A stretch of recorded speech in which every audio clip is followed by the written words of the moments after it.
Le 12 juin 2009, l'homme, alias Peter Bergman, s'est enregistré à l'hôtel Sligo City, dans le comté de Sligo, en Irlande, où il a séjourné la majeure partie de son temps de sa visite à Sligo. Les mouvements de l'homme ont été filmés par des vidéos de surveillance dans toute la ville. Et évidemment, vous me connaissez, je vais vous montrer ces images tout au long de la vidéo. Cependant, les détails de ses actions et de ses intentions restent inconnus. Ses interactions avec les autres étaient limitées et on sait peu de choses sur ses origines ou de la raison de sa visite. Bref, bienvenue dans un nouvel épisode de Cursed.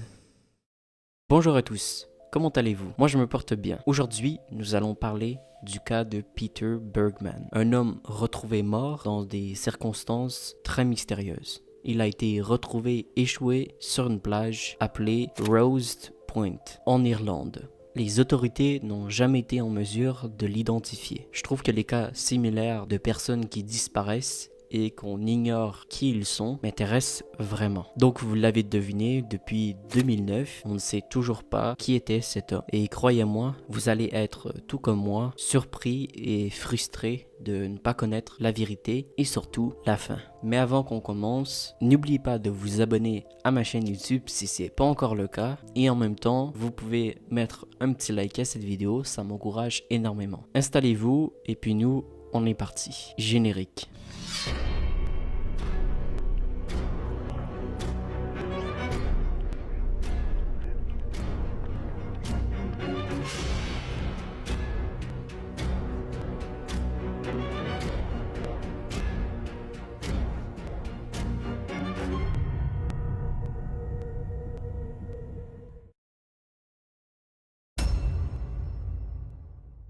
S'il y a au moins une chose de positive dans cette histoire, c'est qu'il y avait beaucoup de caméras de surveillance et c'est ce qui a permis aux policiers de creuser de plus en plus pour essayer de comprendre le pourquoi du comment. Puisque la première chose que les enquêteurs ont faite quand ils ont trouvé cet homme non identifié échoué sur la plage, ils ont retiré toutes les vidéos provenant des caméras de surveillance de toute la ville. Ouais, vous avez bien entendu, ils ont tout retiré. Pouvez-vous imaginer les heures de travail nécessaires à une telle opération? Tant d'heures passées à regarder les caméras de surveillance pour trouver cet homme agissant de façon très étrange. La première fois qu'il a été repéré sur les caméras de surveillance, c'était le jour où il est arrivé en Irlande. Il aurait pu être en Irlande avant, mais c'était la première fois qu'il a été pris en note. À la station de bus Ulster, dans une autre ville d'Irlande appelée Derry. Le chauffeur de bus a déclaré plus tard, disant que cet homme est venu lui parler pour lui demander quel était le meilleur moyen de se rendre à Sligo. Et le chauffeur de bus l'a dirigé vers un bus appelé le Galway Express, qui s'arrête en chemin à Sligo. Le chauffeur a aussi déclaré que l'homme avait un fort accent de l'Europe de l'Est et que sa description correspondait aux autres descriptions qu'ils avaient été données de cet homme. Il avait une cinquantaine ou une soixantaine d'années, des cheveux gris et courts, mesurait environ 1,80 m et il était très mince. Il avait les yeux bleus et il semblait être bien habillé à tout moment. Il n'était pas négligé, il était même très fier de son apparence et de la façon dont il s'habillait. On le voyait souvent avec une veste noire et un pantalon bleu chic. Oui, comme j'ai dit un peu plus tôt dans la vidéo, on ne sait très peu d'informations sur lui. On ne sait pas de où il vient, on ne sait pas comment il s'appelle réellement et surtout, on ne sait pas quel âge il a. Et la prochaine chose qu'a faite Peter à ce moment-là a été de monter dans le bus pour Sligo. Comme j'ai dit un peu plus tôt, Sligo c'est une ville en Irlande qui n'est pas une grande ville, c'est plutôt un port maritime. Et selon la page Wikipédia, elle a une population d'environ 20 000 habitants. C'est donc pas un endroit massif, mais c'est la deuxième plus grande population urbaine dans l'ouest de l'Irlande. Sligo est également une destination touristique très populaire, que j'ai trouvé étrange lorsque je faisais des recherches pour écrire cette vidéo, parce que j'avais jamais entendu parler de cette ville avant. Mais apparemment, c'est une destination touristique très populaire pour des gens provenant d'Allemagne. Elle a une histoire très riche et surtout elle est au bord de mer. Mais apparemment ça serait un endroit assez agréable à visiter. Mais revenons à Peter. Ça, c'est les images provenant de la vidéo de caméra de surveillance montrant Peter arrivant à la station Sligo à 18h28. Le 12 juin, un chauffeur de taxi est venu le chercher à la demande de Peter et l'a amené au Sligo City Hotel. Cet hôtel se trouve à un pâté de maison de la mer et n'est pas plus cher. Et la chambre lui aurait coûté 65 € par nuit pour y séjourner. Il aurait payé la totalité de son séjour en espèces. Puisque vous le savez, tout comme moi, si vous utilisez votre carte de crédit, ça laisse des traces. Et si vous voulez pas vous faire retrouver, vous payez en espèces. Et c'est là que les choses deviennent de plus en plus étranges, puisqu'il s'est enregistré dans cet hôtel. Et d'après ce que je sais, c'est qu'on lui a pas demandé une pièce d'identité. Ce qui est une pratique courante dans les hôtels, une pièce d'identité, soit un passeport, permis de conduire ou même une carte de crédit. Et le fait que Peter Bergman ait choisi d'aller à cet hôtel et de s'enregistrer sans qu'on lui demande une pièce d'identité montre qu'il a probablement fait des recherches sur l'endroit où il voulait rester. C'est ici qu'il s'est enregistré à l'hôtel sous le nom de Peter Bergman, et bien que ça soit pas son vrai prénom, c'est sous ce nom-là que nous allons nous référer à lui, car il n'y a pas d'autre nom que nous connaissons pour pouvoir nous référer à lui. Il y a quelques personnes s'appelant Peter Bergman qui sont mortes à peu près à cette époque-là, mais j'ai l'impression que c'est un nom assez courant. Il a peut-être choisi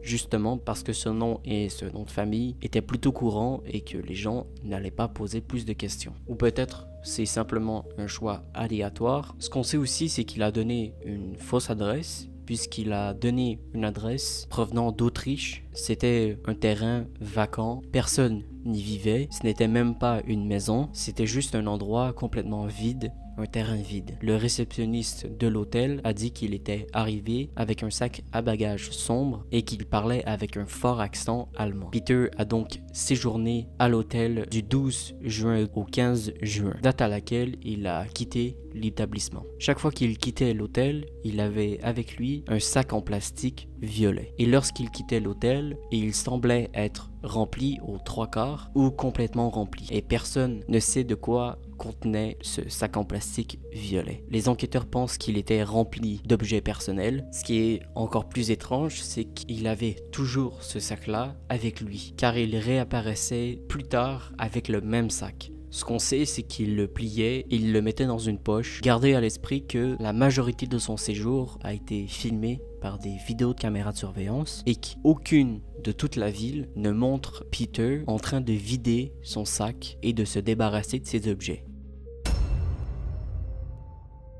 Le lendemain de son enregistrement, il se rend dans un bureau de poste local, le General Post Office. Dans ce bureau de poste, il achète 8 timbres, mais je suis pas sûr si c'est voulu d'avoir acheté 8 timbres. Donc à partir de ça, évidemment, vous pouvez vous imaginer qu'il écrivait des lettres à des gens. Mais ce qui m'amène à penser qu'il y avait des gens en dehors qui savaient qui était cet homme. C'est d'autant plus étrange puisque personne s'est manifesté lorsqu'on essayait d'identifier cette personne. Une autre chose encore plus étrange s'est produite le lendemain.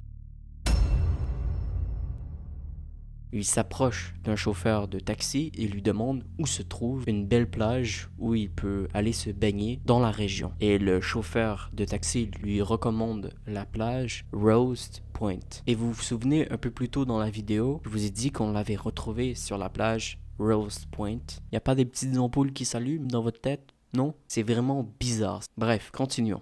Une petite note complémentaire à ça. Peter a dit au chauffeur de taxi qu'il venait d'Autriche. Peter monte donc dans la voiture du chauffeur de taxi et le taxi l'amène évidemment au Rose Point. En faisant mes recherches, j'ai trouvé quelques sources contradictoires à ce que je vous ai dit. Certaines personnes pensent que Peter a sorti de la voiture et a regardé brièvement autour de lui, puis a remonté dans la voiture et le chauffeur de taxi a fait demi-tour et l'a déposé au Sligo. Le chauffeur de taxi a également déclaré que lorsqu'il était au Rose Point, a indiqué à Peter où était l'arrêt de bus le plus proche. Ainsi, le lundi 15 juin, Peter Bergman a demandé un départ tardif à l'hôtel et est descendu finalement à 13h06 pour remettre sa clé. Il a remis la clé de sa chambre et repart avec un sac en bandoulière noire. Le sac en plastique violet qui a fait de nombreuses apparitions au cours de son voyage est en fait un sac